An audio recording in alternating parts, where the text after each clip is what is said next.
ओम नमः शिवाय। आज मैं आपको बताने का प्रयास करूंगा कि स्वर विज्ञान, स्वर साधना के मार्ग पर चलते हुए आप किस प्रकार से चक्र की शक्ति को जागृत कर सकते हैं। इससे पहले कि मैं अपनी बात कहूँ, आपको चक्र के संबंध में कुछ बातें जान लेनी ज़रूरी हैं। उससे आपको हर कड़ी मिलती हुई दिखाई देने लगेगी। आप सब बातों को विजुअलाइज कर पाएंगे। सबसे पहले यह समझ लीजिए, चक्र हमारे शरीर के भीतर एक ऊर्जा के केंद्र के समान है। केंद्र ना कहूँ मैं तो ऊर्जा का स्थान कहिए, क्योंकि अनेक चक्र हैं। मुख्य चक्र 6 या 7 हैं।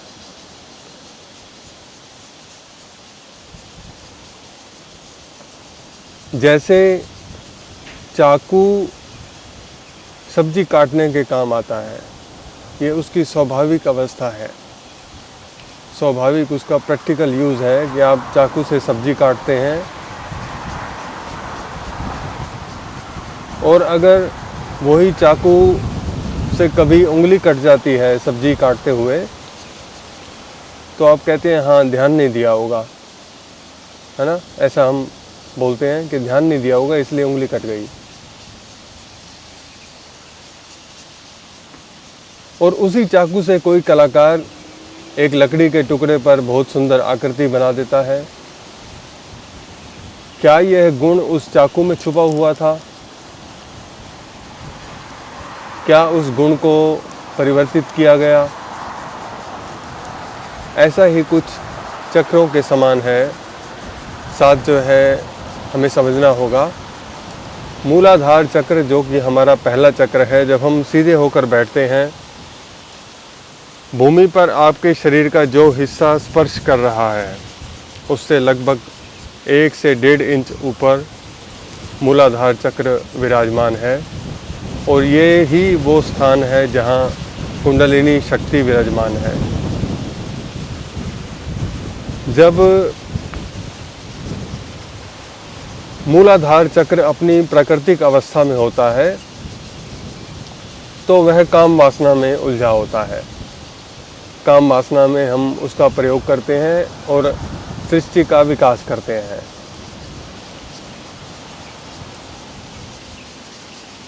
अगर कोई उसमें इतना ही उलझ जाए कि बाहर निकलने का टाइम ही ना मिले, जैसे चक्र की दोनों अवस्थाएं हैं ना, जो एक प्राकृतिक अवस्था है और एक ऐसी अवस्था है जिसको आप परिवर्तन कर सकते हैं, रूपांतरित कर सकते हैं, तो वो एक सिक्के के 2 पहलू जैसे हैं।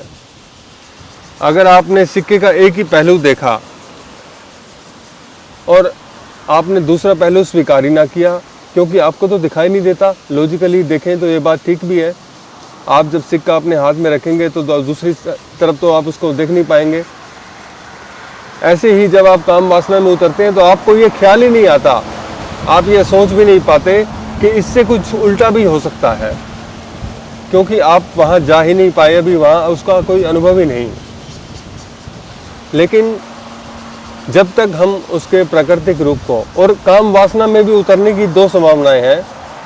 एक तो ये कि वो व्यक्ति जागृत रहते हुए, कॉन्शियस रहते हुए, अवेयर रहते हुए, सजग रहते हुए काम वासना को जानेगा, उसे देख लेगा और उससे बाहर निकलने का उपाय खोज पाएगा, जिसके बारे में मैं अभी बात करूँगा।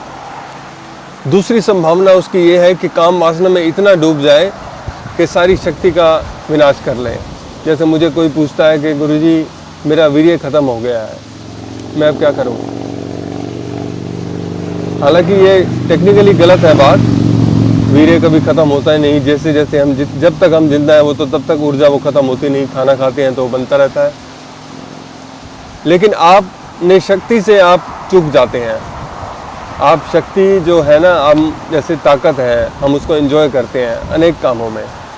आपकी रसना की ताकत है जो आप अनेक प्रकार का भोजन खाने में उसको यूज़ करते हैं ना। ऐसा नहीं कि नहीं ये नहीं खाना, ये डॉक्टर ने मना किया, ये नहीं खाना, ये स्वास्थ्य के लिए ठीक नहीं है।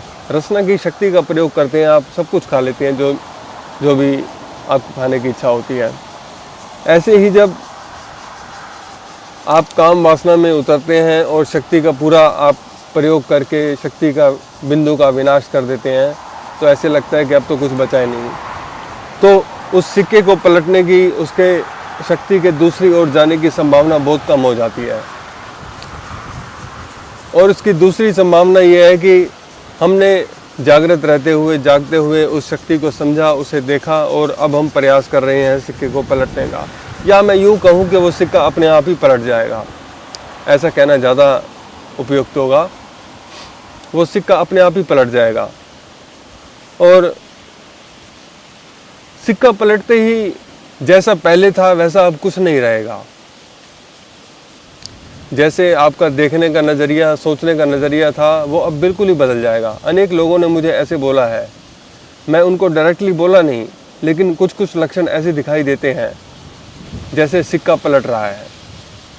जब सब परिवार में सब कुछ है, कहने को तो पैसे भी बहुत हैं, परिवार भी सुख संपन्न से जी रहा है, अब क्या करें? अब अगला स्टेप क्या है ये तो बताओ, अब क्या करें?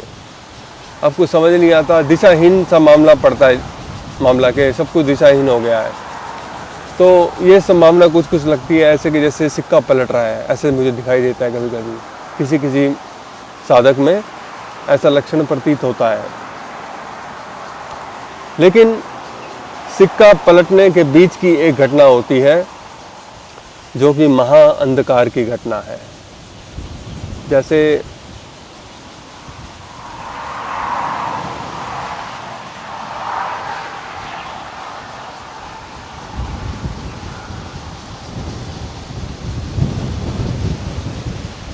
हम जब शांत होकर आनंद की ओर बढ़ते हैं ना, तो उस शांति और आनंद के बीच में एक महाअंधकार की घटना घटती है।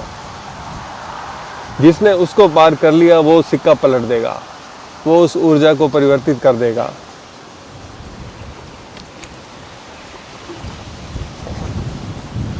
महाअंधकार से मेरा क्या मतलब है? साहित्यिक भाषा में कहूँ तो इसको कहते हैं वैराग्य।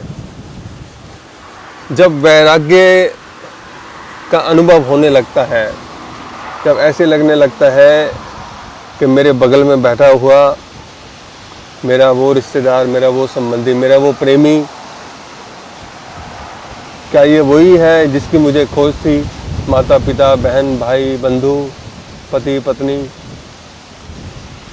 आपको जब ऐसे जवाब आने लगे कि नहीं, इसकी खोज नहीं थी, शायद इससे कुछ गहरा खोजना था जो कि नहीं मिल पाया, लेकिन शायद ऐसा लगता है दिशा तो यही थी आगे बढ़ने की।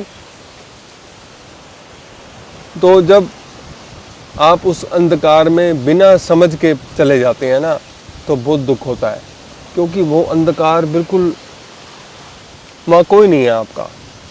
जैसे हम पढ़ते भी हैं ना शास्त्रों में, कभी कभी किसी ग्रंथ का श्लोक भी आता है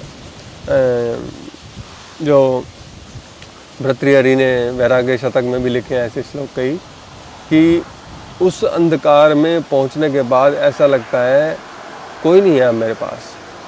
ऐसा कभी कभी ध्यान में भी लगता है। इसलिए बहुत लोग ध्यान में जाते हैं तो रोने लगते हैं। रोना आता है, अपने आप ही नेचुरल रोना आता है बिना कोई प्रयास के। हालांकि ध्यान करने गए थे हम आनंद की खोज में, कुछ अच्छा कर पाएंगे ऐसा विचार था हमारा, लेकिन रोना निकल आता है, पता नहीं क्यों। तो उसका यही कारण है कि जब वहाँ अंधकार में जाते हैं तो कुछ नहीं पा पाते, कुछ नहीं है वहाँ पे। तो हम समझते थे यहाँ पे घर परिवार, भाई बहन, पूरी दुनियादारी छोड़ देते हैं। अंदर जब जाते हैं तो दुनियादारी छूट जाती है, तो कुछ बचता ही नहीं है हमारे पास। तो वो स्थिति है ना, जो वो अंधकार की स्थिति रुला देती है। क्योंकि वैराग्य की अभी समझ नहीं, भर्तृहरि के वैराग्य शतक को भी समझ नहीं पाए। तो जब आप अंधकार में प्रवेश करते हैं बिना तैयारी के, तो आपको रोना आता है, दुख का अनुभव होता है बहुत, कि यहाँ तो सब छूट गए। इसीलिए मैंने पहले बोला था कि जो उसकी संभावना है ना, जो शक्ति को परिवर्तित करने की, वो है पहली उसकी समझ। जब हम उसको ठीक से समझ लेते हैं, जब उसका हम अंडरस्टैंडिंग उसकी बना लेते हैं उसके प्रति, तब फिर हमें वो दुख नहीं होता जो कि वैराग्य प्राप्त ना होने से होता है। और चक्र की जब साधना हम करने लगते हैं, जैसा कि मैंने बताया कि मूलाधार चक्र का मुख्य संबंध काम वासना से है।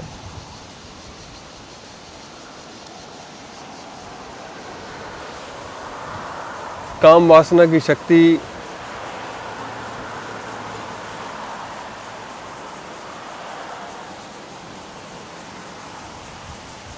जब हम स्वरों के माध्यम से नियंत्रित करने की कोशिश करते हैं, सूर्य स्वर का बहुत महत्व है वहाँ। कुछ प्राणायाम, कुछ क्रियाएं जो आप करें सूर्य स्वर के जागृत रहते हुए, विशेषकर मूलबंध, कपालभाति क्रिया, जिसे प्राणायाम भी अनेक लोग बोलते हैं, उसका अभ्यास करें सूर्य स्वर के रहते हुए। और हर एक अभ्यास के बाद विश्राम करें चंद्र स्वर के जागृत रहते हुए।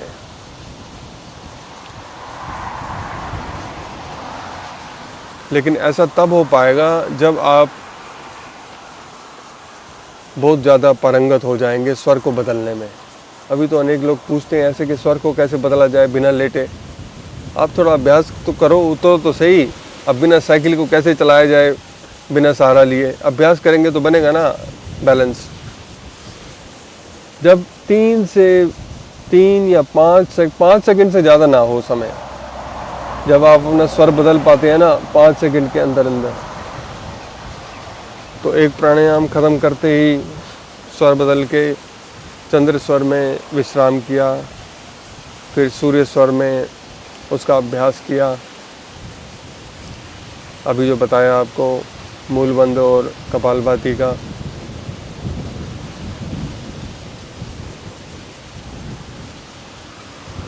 और जब अंडरस्टैंडिंग हमने बनाई, समझ अपनी रखी, बुद्धि अपनी खोली और यह बात को समझा कि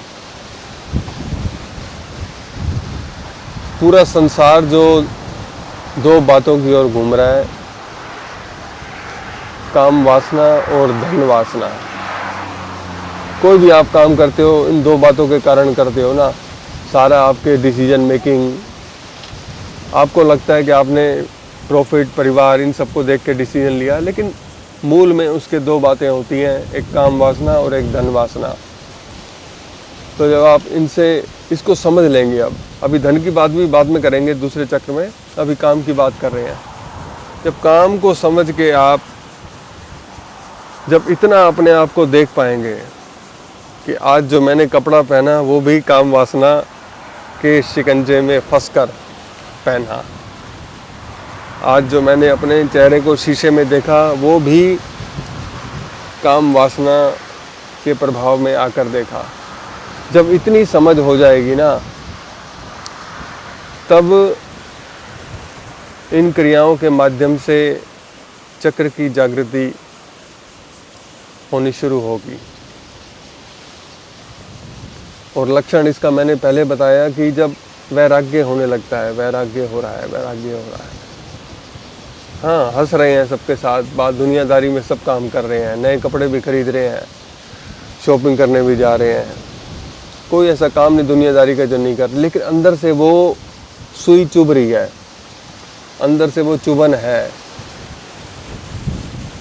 कि नहीं, ये सच नहीं है, कुछ है जो मिसिंग एलिमेंट है। जब ये हर बार ये सुई चुभ रही है ना, तो समझो आप सही रास्ते पे हो। और आज इतना ही, बस ज़्यादा नहीं बताऊंगा, फिर दूसरे चक्र के बारे में बात करूंगा अगली बार। और आपसे अनुरोध है कि आपने इस चैनल को सब्सक्राइब नहीं किया है तो सब्सक्राइब अवश्य करें, इस वीडियो को शेयर करें और लाइक तो ज़रूर ही करें। धन्यवाद। ओम नमः शिवाय।